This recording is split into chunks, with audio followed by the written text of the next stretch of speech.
What is that? Alaska?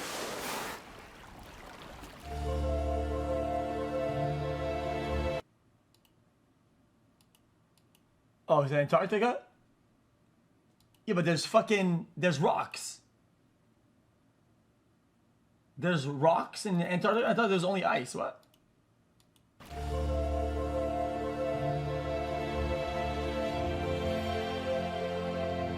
Wait, actually? Hold on. No, hold on.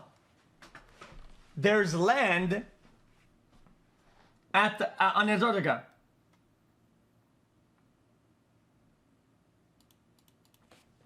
Okay, I genuinely didn't know that. I thought it could all unfreeze. So, if global warming were to go full on and it all melts, we'd have a whole new continent at the top. No?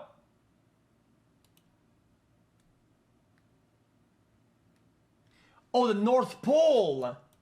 Wait, hold on. What the fuck? That's the South. Guys, so the north is only ice. The bottom has land. But the north is only ice though. Nah, some people didn't agree. So on paper, this could all melt. No, that's Antarctica. North Pole.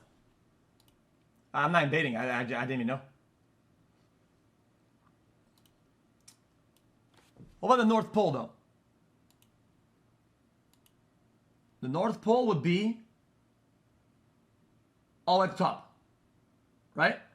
And because the Earth is spinning sideways, what's at the top isn't really getting the fucking. That's just ice. Oh. Wait, it connects everybody? Dude, I think I just discovered a map. Like, what the fuck is that?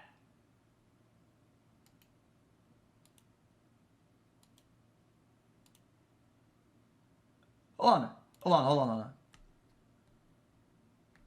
You're telling me that there's a piece of ice that connects all of that together right now. XQCLL. From Asia to Canada. No. What the fuck? Yeah, I feel like even though. Okay. Chat, be real with me. Be real with me. Please don't lie to me. I feel like you don't know either, and you're also learning right now. It is.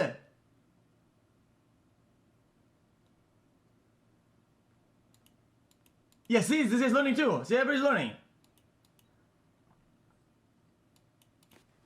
So you can walk it. Yo, chat, is there a way you can see the globe? Like, you know, like a big globe map? Globe map. We can't see, man. We can't see anything.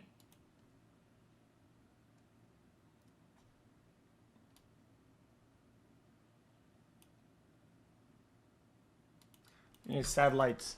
It's dark. Fuck that. Okay.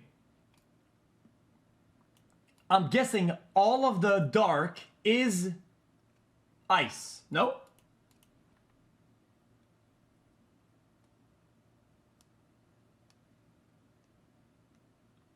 Wait, it all melted? And what the fuck is left then?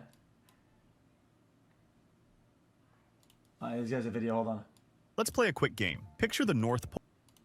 Got it? Chances are you imagined Santa, some penguins, maybe a few candy canes stuck in the snow. But here's the thing. You just made a scientific faux pas. First off, penguins live in the south. And second, there's no land under the North Pole. Just water. Cold, salty, ice-covered ocean water. And yes, it's as weird as it sounds. Because when most of us think of the top or bottom of the Earth, we assume there must be some solid land holding all that ice up. After all, Antarctica is a proper continent. You can build a base on it, drill into it, even walk around without fear of falling through. But the North Pole, it's just floating, like an ice cube in a very, very big glass of ocean. So why is that? Why does the South Pole have a massive landmass and the North Pole is just watery disappointment? To answer that, we need to talk geology, plate tectonics, ocean currents, and maybe a little Earth history. Buckle up. Because it drifted away when it fucking split up at the Pangea.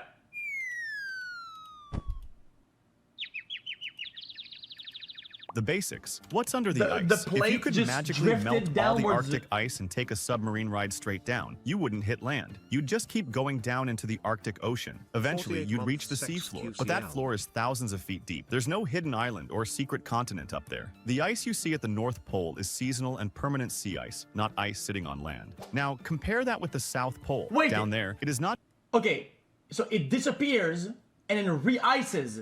just floating ice doing the 45 splits on months the back. ocean. No, sir. Under all that Antarctic ice, a literal continent. We're talking real estate, solid ground, Some of it. mountains, valleys, lakes, even ancient rivers frozen in time like they just hit pause 30 million years ago. And that land matters a lot because when ice sits on rock, it stays put, kind of like a mattress on a bed frame. But at the North Pole, it's more like trying to sleep on a waterbed that's Lessons also every melting. year. One gives you stability, the other gives you anxiety and penguin-sized puddles. Also, fun fact, some parts of the Antarctic ice sheet are over a mile thick. That's enough ice to bury the entire Empire State Building with room to spare. So yeah, the South Pole is basically the heavyweight champ of cold, while the North Pole is just doing its best on a Chat, couldn't there be stuff trapped in there?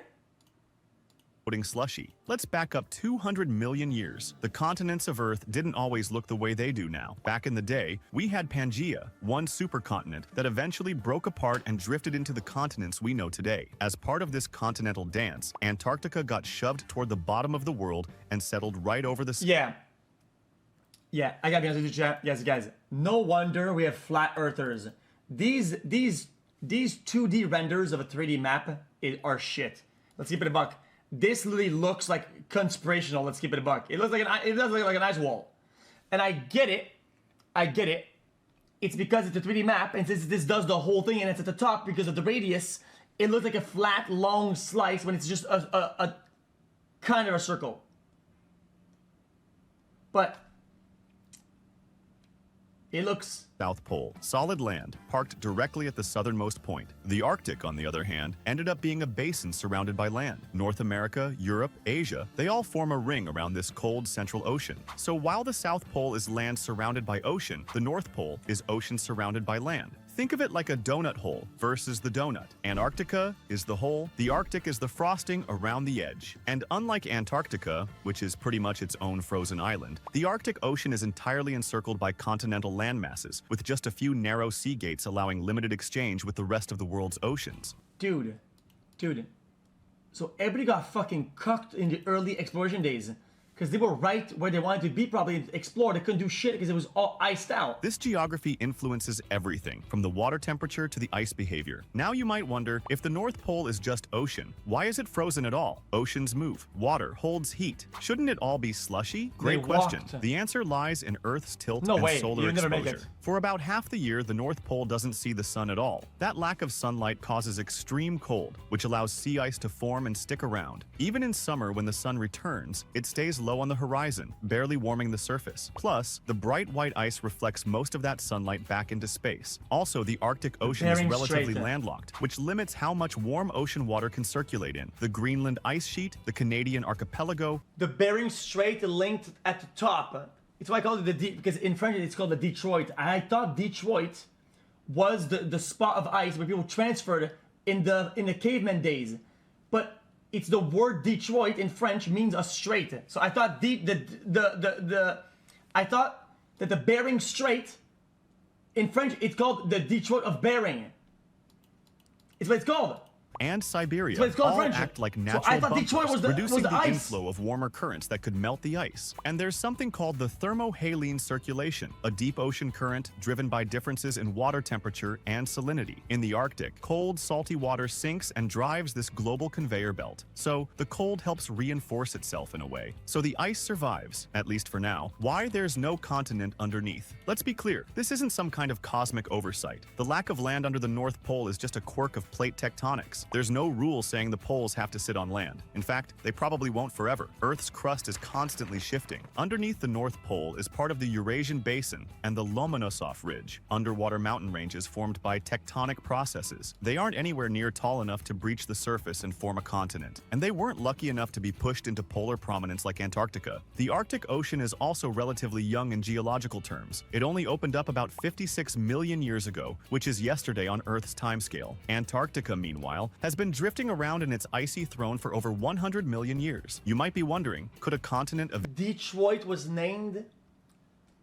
So it's a French guy who named Detroit because he meant the Detroit, like the Detroit Bering. So I was right then.